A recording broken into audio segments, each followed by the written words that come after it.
All right, guys, I'm going to try to keep this short, and I'm probably going to go on a rant, but a couple of people have asked me about my thoughts on the crash up in Toronto. And I have some thoughts, and I've shared them amongst friends in group chats or a very small circle. Privately, what I think may have happened.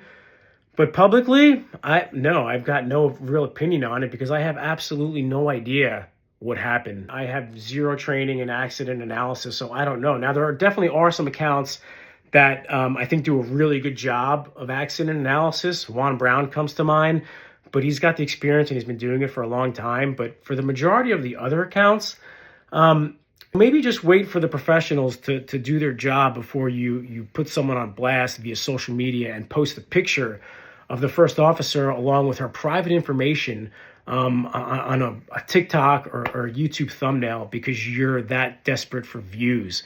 We talk about pilot mental health. Well, what do you think the mental health is of the pilots that just went through this ordeal up in Toronto? You think they're doing better mentally because you're posting what you think happened or why they messed up, or posting their picture is somehow going to help them? These are our fellow ALPA brothers and sisters, and I think they're being treated pretty poorly for the sake of views. And listen, I've been guilty of it too. Once we found out that everyone survived, people kind of try to make a little light of the situation and joke around, and that's fine, and I get it. But I think you take it a step too far when you start posting people's private information online.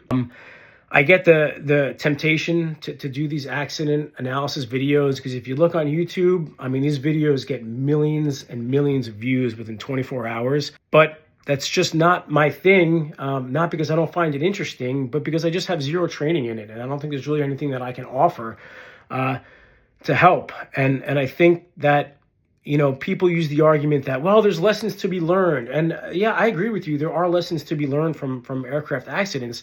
But let's wait until we have all the facts first. And I can assure you that professional pilots everywhere, whether you're an airline pilot or you fly corporate, we don't get our training from TikTok or YouTube or Instagram. We get it from AQP or from some other training program that was approved by the FAA. So you're not really doing pilots a disservice by just waiting, maybe a couple months until the professionals do their job before you put out your accident analysis.